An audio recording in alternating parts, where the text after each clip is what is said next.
Good day everyone, welcome to today's video. Today is a new series that I'm going to be starting on the channel, and today it's going to be a challenge series. So, obviously with these new penetration mechanics and all that, I'm just going to turn on the sound a moment because it's far too loud. I can hear it in my headphones, no problem.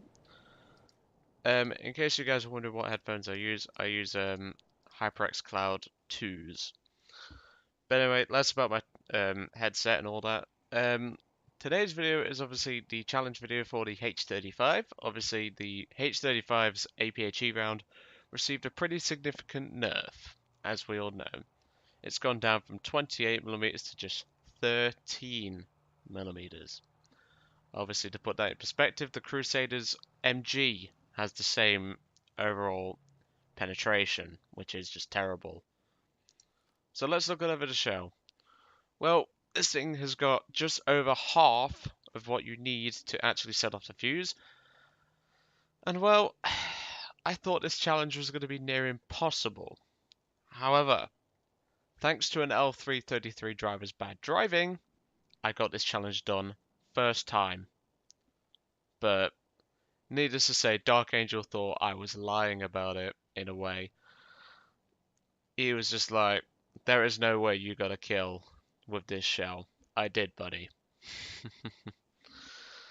But let's go over briefly over the tank because I've never done a French tank review before. So the H35 was obviously the old reserve that you can have. Obviously it's now been removed. It's still classed as a reserve. And yes, I do have a talisman on this thing. I got it for free. I didn't pay for this crap. Just thought I'd point that out. The H35's armor is actually pretty good for its battle rating. With 34mm across the board, across the sides and the rear, being pretty well armored overall. And obviously the turret front being 45, the optics ports being a weak spot, which is historically accurate. And just overall, the tank having good armor. Obviously it won't save it from most anti-tank guns that it will see, but against some of the Italian guns, it will do just fine against. However, not all. The driver's port is a very easy weak spot to go for, due to it being basically flat. Do take that into account. Now, I do carry a couple of APCR rounds in this battle. Just primarily fire APCR this thing, people. Never fire APHE, just save it till last. If you've not spaded this tank, just fire APCR. There's no point to the APHE round. I mean, why would Gaijin nerf it to the point where it can't even explode? I don't know. But the mobility on this tank was alright. I mean, it's a French tank. I mean, I'd rather it go faster backwards than forwards. But the reverse speed is reasonable. The forward speed is pretty reasonable for the amount of armor that it carries to the battlefield. And whilst the gun may be lacking in APHE content, the APCR is actually pretty useful. Against the Italian tanks and some of the German tanks, however, you will struggle. Anyway, let's jump into the replay that I had in the H35. So, the tank itself, I thought this was going to be pretty much impossible, but thanks to the L333 driver, who I will point out, this was possible.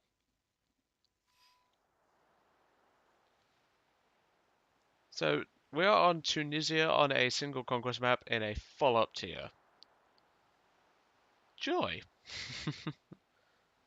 There was Panzer IIIFs, Sturmpanzers, and there was a single Panzer IV-E, who you could kill all those things with APCR, but I'm not for an APCR. I just had to make that joke at some point. There's the AMR-35. Forgot to mention in the penetration values changes. That thing did get a buff by about 13mm. I'm sorry, Gaijin. This shell is terrible. It really is terrible. And not only that, the muzzle velocity is a pain in the ass because it's 388mm. Well, millimeters. I'd love it if it was that. Meters per second. So you've really got to aim well. And you've got to master its low velocity. If you take a look at the APCR though, that's 600 meters per second. This is a lot easier to aim at longer ranges.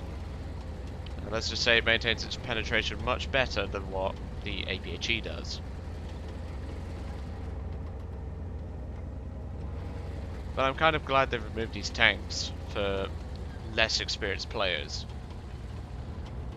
Because, well, the tank sucks. It's not a good tank. Like, the armor's good, and there is the L333 that I'm going to kill. Lord Uterus, I mean, it's an interesting name for a start. You can see the muzzle velocity here. And now I start trying to range find him.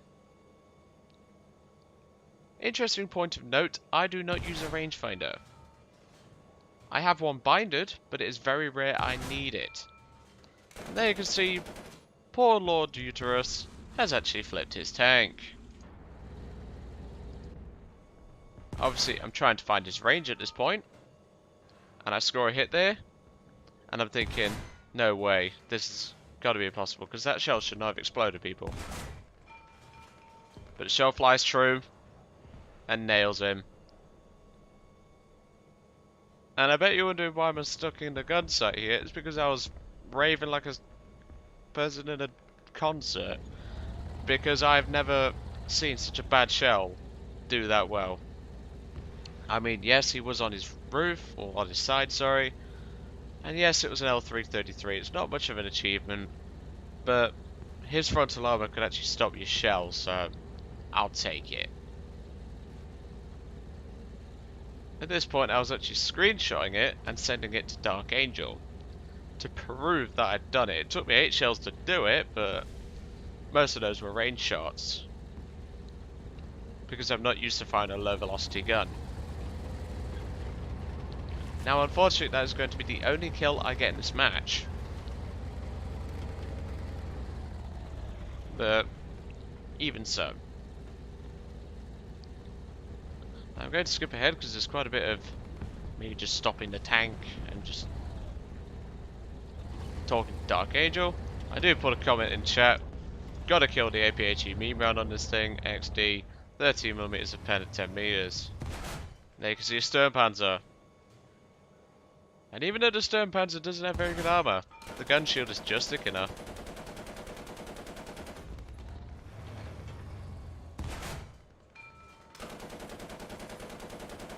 But the machine gun works pretty well, for the most part.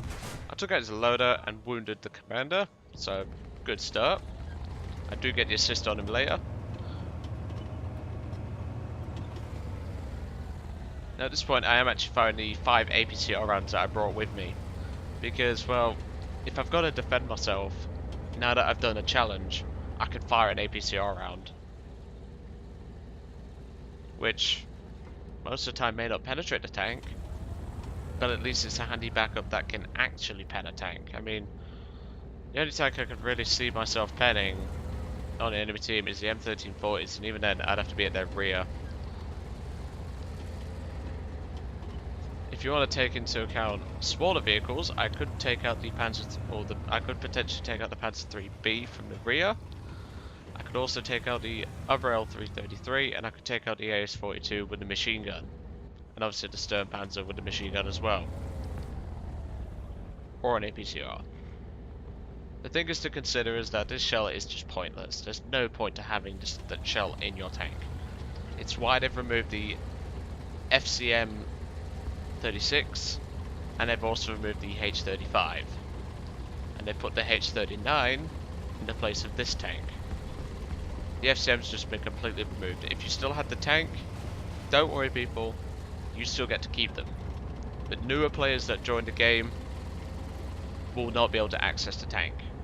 And if you didn't grind the FCM for whatever reason, again, that is why. And there you can see the penetration is just not cutting the mustard, is it, people? I get lucky there because he hits the angle transmission plate. Like I said, the armor is more than adequate on this thing. It's just the gun is terrible. Fun fact about this gun, if you didn't know, people, it's actually a World War I gun. It was actually the same gun used on the Renault FT17, which some people have wanted to see in War Thunder for some reason. I mean, it's got even less armor than this. Now, I did try to fire through there, but For some reason, this watchtower is made of stellinium, or starland wood, I should say. And even though the shell would have easily fit through that gap, no. And I believe that was my last APCR round. It shows on the replay that I did use the well, I'm using the APHE. No, that was my last APCR that I fired at that N1340, I'm afraid. I start trying to range the stern panzer, and I do get a nice hit, which I don't even know how it exploded, but I'll take it. You know, Stuart over to my left dealing with the M1340, and now I'm going to skip ahead once again. Obviously, I cannot penetrate an M1340 except from the rear, but there's a small part which I may possibly penetrate at point blank range. There you saw an M1340. But yes, I think a challenge series would be quite good because obviously I'm a reasonable experienced player, and well, some people may call me a god. I'm not a god, I can assure you that. And there you saw an L333 bouncing my shells. That's how you know how bad your gun is if you can't even reliably penetrate an L333. I mean, the M2A2 you just briefly saw there is more than adequate. And I'm going to stop it here because this is more than appropriate. Throw this tank in a river, throw it in a bin. This tank is pointless now. The APCR isn't bad. I like the APCR on this thing. But I'm sorry, why is this 13mm? It can't even set off its own fuse gauging. Lower the fuse sensitivity like 10 meters and give this thing a buff and just do it that way, people. Oh dear, but this is gauging. After all, they are just gonna nerf as much as they can. If you've got any challenges that you want to suggest to me, I will do them for the most part. Obviously, I don't have rank 5 tanks. I will do a video at some point on that. I'll go through my tech trees and things like that. But, yeah. So, hope you enjoyed today's little twist on the challenge. I hope you enjoyed the overall, well, difficulty because, in fact, if you guys manage to do this with this round, please send me the replay. I will gladly use it. I just want to see what you guys get up to with this APHE round. Not like it's going to kill anything in a long time. But yeah, so I'll let you guys off. Send in any replays that you've got, and I'll catch you all on the next one.